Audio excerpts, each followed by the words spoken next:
को देने वाला हूं वो फ्री डाइट। क्रिएटिनिन क्या है, कहां बनता है, बिना पैसा खर्च किए free of cost creatinine down करना है।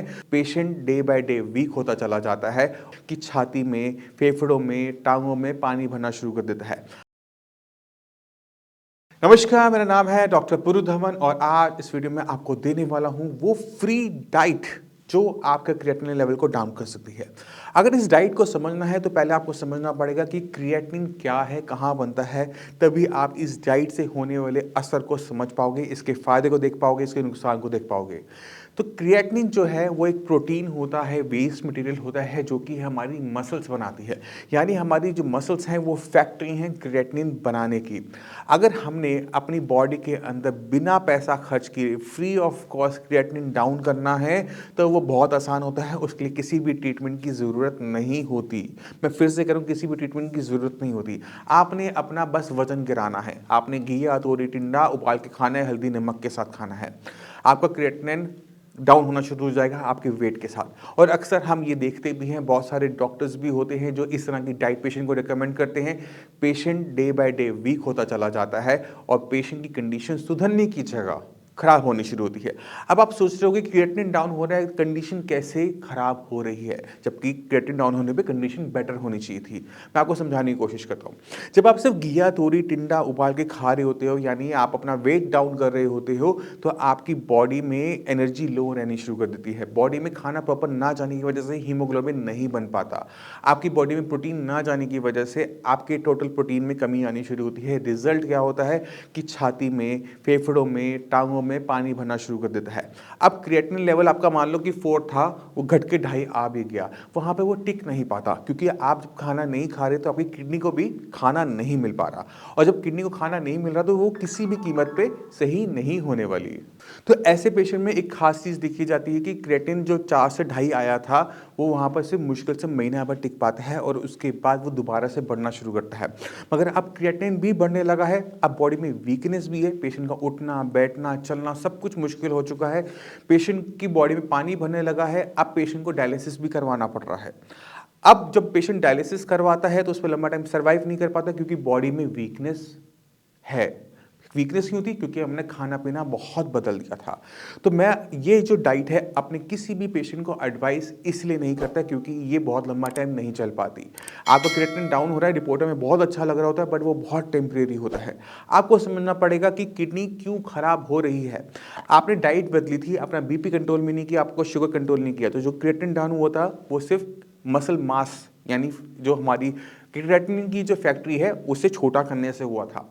अगर यहीं पर आप दूसरी तरीके से काम करते, अपनी बीमारी को समझते कि आपकी किडनी को किस चीज़ ने नुकसान पहुंचाया था, तो अगर आपकी किडनी छोटी हो रही है तो चांसेस ज़्यादा होते हैं कि किडनी को नुकसान पहुंचाया है बीपी ने।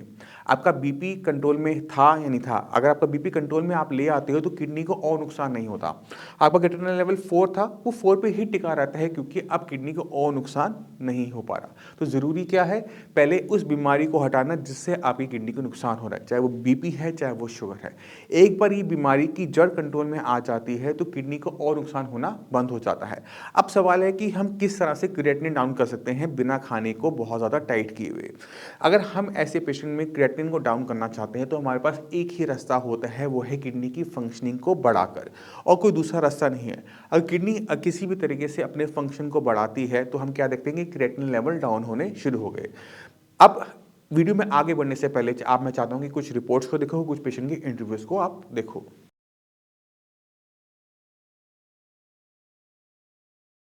नमस्कार, मेरा नाम है डॉक्टर पुरु धवन और आज हमारे साथ पेशेंट हैं मिस्टर अमित। अमित जी जुलाई के महीने में आए थे। जुलाई में आपका क्रिएटिनिन कितना था बताओ, वो तो देख के बताओ। 9.67। और आज क्या महीना चल रहा है? महीना चल रहा है दिसंबर। क्या लेवल है क्रिएटिनिन का? 4.8। 4.8। हमने 4-5 महीने के अंदर लेवल 9 से, जब था 9 से 4 आया। जब 9 था डॉक्टर ने क्या बोला था आपको, क्या करना है? डायलिसिस करानी। डायलिसिस करवाया आपने अभी तक कोई? जब 9 का क्रिएटिनिन लेवल था तो शरीर में क्या दिक्कत महसूस कर रहे थे? थकान महसूस होती थी और नींद ज़्यादा आती थी। और क्या दिक्कत हो रही थी? सही सुस्त रहता था बिल्कुल। सही सुस्त था। जब शरीर में बहुत ज़्यादा क्रिएटिनिन यूरिया लेवल बढ़ जाते हैं तो बॉडी में अलग अलग टाइप के सिम्टम आते हैं। नींद आना ज़्यादा, नींद बिल्कुल चले जाना, खुजली होना, जैसे आपको खुजली थी आप बता रहे थे, थकावट होना, ये सारे बढ़े हुए क्रिएटिनिन लेवल, यूरिया लेवल के सिम्टम होते हैं। जैसे जैसे खून साफ होता रहता है वैसे वैसे सिम्टम चले जाते हैं। अभी कोई सिम्टम महसूस कर रहे हो? नहीं अभी कोई दिक्कत? नहीं, कोई दिक्कत नहीं हो रही। तो जो पिछले 5-6 महीने में इलाज चला, जो शरीर में बदलाव आया, एक बार बताओ कि क्या बदलाव आया शरीर के अंदर? एक तो सर मेरा खून कम था, हम्म। अब खून हो गया 11।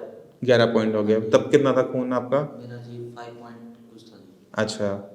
अभी इंजेक्शन लगवाने पड़ रहे हैं खून के, नहीं लगवाने पड़ रहे? इंजेक्शन मैंने कभी लगवाया। बिना उसके मेडिसिन से ही खून बनने लग गया? और क्या फ़ायदा हुआ? शरीर थकान नहीं मानता, थोड़ा बहुत काम करता हूँ, थकान नहीं होती शरीर में। अच्छा। तो जो बाकी किडनी के मरीज हैं उनको क्या बोलना चाहोगे? ये दवाई दी थी और क्या बोलूं। क्योंकि डॉक्टर साहब ऐसा है कि इसके लिए प्रॉपर जैसे विद इन 15 डेज और विद इन 30 डेज हम इसका टेस्ट क्रिएटिनिन और वगैरह चेक करवाते थे। वो तो महीने टेस्ट होगा। एवरी टाइम हमें पॉजिटिव ही दिखाई देता था। अब रुक गया है। हर बार जैसे 1 पॉइंट 2 पॉइंट कम, ठीक है। अब थोड़ा सा उसमें ये है कि वो स्टेबिलिटी आ स्टेबल गई, आ 4 के पास आ गई। 4 के पास। उसका मेन रीज़न ये भी हो सकता है कि जैसे इसकी किडनी 30% तक या एक 70% एक 30% दोनों किडनियाँ जो ना वो नहीं है, आप टेस्ट गलत देख रहे हो। वो टेस्ट का मतलब ये नहीं होता। वो डीटीपी रीनल स्कैन होता है। जब हम खून साफ हो रहा है तो कौन सी किडनी कितने % साफ करी वो बता रहा है। अच्छा 70 और 30 100 हो जाएगा ना।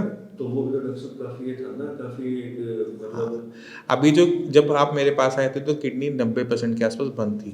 वो भी तो क्रॉनिक सिचुएशन थी डॉक्टर साहब। वो बहुत ख़राब सिचुएशन थी। उस टाइम में डायलिसिस पक्का था। अभी यहाँ आज जो लेवल है क्रिएटिनिन 4 पे क्रिएटिनिन का मतलब ये होता है कि किडनी 60% आज की तारीख में भी काम नहीं कर रही। क्योंकि इनको हमने जयपुर कॉलेज में देखा था, तो किडनी स्पेशलिस्ट को मैंने बोला कि भाई आप किडनी ट्रांसप्लांट करवा सकते हो, कोई इसका है नहीं, कोई हमारे पास कोई और इलाज है नहीं। तो लेकिन फिर पता लगा कि भाई जैसे साइंस संजीवनी यहाँ आपका पता लगा, तो इनकी मेडिसिन वगैरह जब शुरू करवाई, तो स्टार्टिंग में जब इसकी फर्स्ट रिपोर्ट करवाई तो उसमें काफ़ी क्रिएटिनिन लेवल जो है डाउन आया। तो हमें ये लगा कि भाई शायद, तो फिर हमने एलोपैथी को छोड़ के तो साइंस संजीवनी पे पूरा कंसंट्रेट किया कि भाई जो ये करवाया वही करो, उससे ही हो पाएगा, कुछ होगा। चल अब तो बहुत अच्छा चल रहा है हमारा पेशेंट, कोई दिक्कत नहीं है। कोई भी डाउट हो, कुछ भी पूछना हो, कभी भी मेरे से आके पूछ लेना, कोई दिक्कत नहीं है। हर तीसरे चौथे महीने पे आ जाया करो, ठीक है। ठीक है। बाकी अपना 2-3 महीने तो अपनी मंगवा ली, जब लगता है टाइम है, फुर्सत है, दिल्ली का चक्कर काटना है, आ जाओ, ठीक है। मतलब चलो, तो ये है कि आपकी कृपा से ये थोड़ा बिल्कुल ठीक हो जाए तो चक्कर काटने बंद ही कर देंगे फिर हम। देखो झूठ क्या बोलूँ, अगर मेरे बस का होता तो मैं पहले महीने में कर देता। चलो Point इतना भी है। काफ़ी है डॉक्टर साहब। नहीं तो आप सोचो, एक अच्छा मरीज़, एक अच्छा ठीक हुआ मरीज़ हमारी सबसे बड़ी वो एसेट होती है, क्योंकि वो इतने मरीज़ भेजता है जो हम संभाल नहीं सकते, हमें कुछ करना नहीं पड़ता। तो हम खुद चाहते हैं कि अगर कोई मेरे पास होता मैं ज़रूर देता, बट ऐसा है नहीं, मेरे पास नहीं, किसी के पास नहीं है।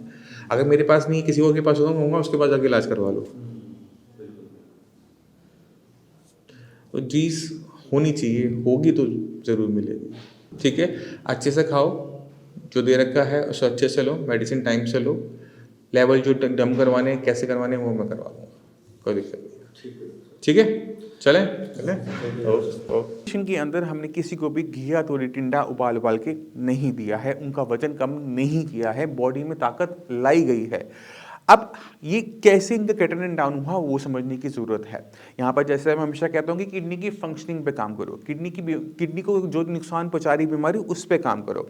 तो जैसे ही बीपी हटा, शुगर हटा, तो किडनी को नुकसान होना बंद हुआ।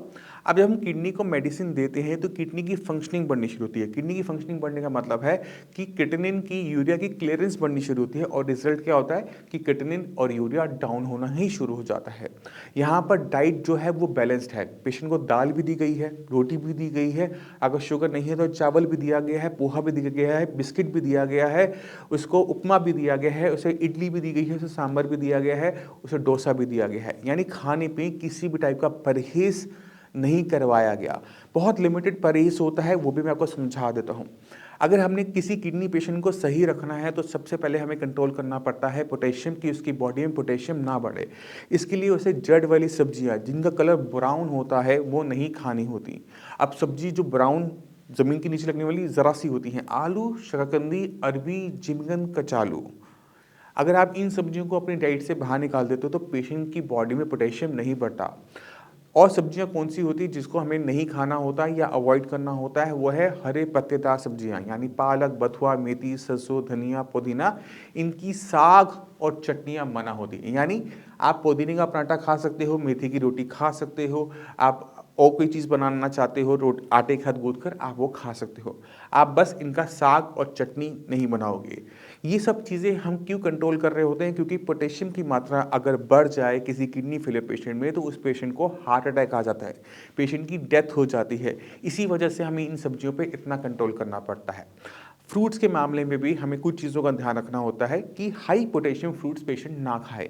जैसे केला है, कीवी है, एवोकेडो है, खजूर है, ड्राई फ्रूट्स हैं, नारियल पानी है। अगर इन फ्रूट्स को हम निकाल दें, इसके साथ साथ जितने भी खट्टे फ्रूट होते हैं, संतरा, मौसमी, कीनू, आम, अचार, ये सब हमें बंद रखना पड़ता है। बाकी जितनी भी फ्रूट्स हैं, चाहे पपीता है, सेब है, अमरूद है, चीकू है, ये सारे के सारे फ्रूट्स एक किडनी फेलियर का पेशेंट ले सकता है। अब हम बात करें तो इसमें हमने बहुत ज़्यादा परहेज़ नहीं किया है। हमने 2 चीज़ों के लिए मेनली परहेज़ किया, एक पोटेशियम के लिए, दूसरा किया हमने एसिडिक फ्रूट्स के साथ। एसिडिक फ्रूट्स के साथ हम इसलिए करते हैं क्योंकि अगर हम इसे खाते लेते हैं तो हमारी बॉडी में जो मेडिसिन ले रहे होते हैं सोडियम बाइकार्बोनेट की, वो काम नहीं कर पाती। उसको काम करने के लिए हमें अपनी बॉडी के अंदर खट्टे पदार्थ ले जाने बंद करने पड़ते हैं क्योंकि उनके अंदर एसिड होता है। एसिड और सोडा आपस में रिएक्ट करते हैं और वो दवाई वहीं पर ख़त्म हो जाती है। हमें चाहिए वो जो हम टैबलेट ले रहे हैं वो हमारे ब्लड तक जाए और ब्लड के एसिड को न्यूट्रलाइज करे, ना कि हमारे खाने को। इस वजह से हम खाने में एसिड बंद करते हैं और ब्लड के एसिड को न्यूट्रलाइज करते हैं सोडा की हेल्प से। तो ये बहुत बेसिक चीज़ें हैं, आपको समझनी पड़ेगी। कि मैं उम्मीद करता हूँ इस वीडियो से आप समझ गए कि किसी भी किडनी फेलियर पेशेंट में क्रिएटिनिन डाउन करना बहुत आसान काम है। उसके लिए किसी टाइप की मेडिसिन की ज़रूरत नहीं पड़ती, सिर्फ खाना पीना आपको इतना टाइट करना पड़ता है कि आप हर महीने अपना आधा 1 किलो 2 किलो वजन गिराओ। मगर आपकी भी वजन गिराने की एक लिमिट है, उस लिमिट में आपको दिक्कत होगी, आपकी बॉडी में वीकनेस आएगी, आपकी किडनी जो काम कर रही है वो काम करना भी छोड़ देगी। उसके बाद कोई डॉक्टर आपकी मदद नहीं कर पाता। तो इस तरह की डाइट को फॉलो करना कभी भी एडवाइस नहीं होता। अगर आपने क्रिएटिनिन डाउन करना है, हमारे पास एक ही रास्ता है, वो किडनी की फंक्शनिंग को बढ़ाकर। और किडनी की फंक्शनिंग बढ़ाने के लिए हमें पहले काम करना पड़ता है बीमारी की जड़ पे, चाहे वो बीपी हो, चाहे वो शुगर हो, चाहे वो पॉलीसिस्टिक किडनीज हो, हमें उस बीमारी की जड़ पे काम करना है। एक बार जड़ कंट्रोल में आनी शुरू हो जाती है तो उसके बाद किडनी की फंक्शनिंग बढ़ाना आसान होता है, जैसे मैंने आपको पेशेंट के साथ दिखाया। तो आपको घबराना नहीं है, आपको सही डिसीजन लेने होते हैं कि आपने अपनी डाइट नहीं छोड़नी, क्योंकि किडनी की दिक्कत तो ज़िंदगी भर रहेगी। क्या आप इस डाइट पे ज़िंदगी भर रह सकते हो? खुद से एक बार ये सवाल करके देखो। अगर आप अपनी बॉडी में ज़िंदगी भर अपनी वीकनेस रख सकते हो तो आप इस डाइट को ज़रूर फॉलो करो, वरना मेरी ये एडवाइस होती है कि इस डाइट से आप सभी को बचना चाहिए। अब इसी के साथ आप सभी से चलने की आज्ञा चाहूँगा। मिलते हैं अगली वीडियो में, तब तक के लिए नमस्कार।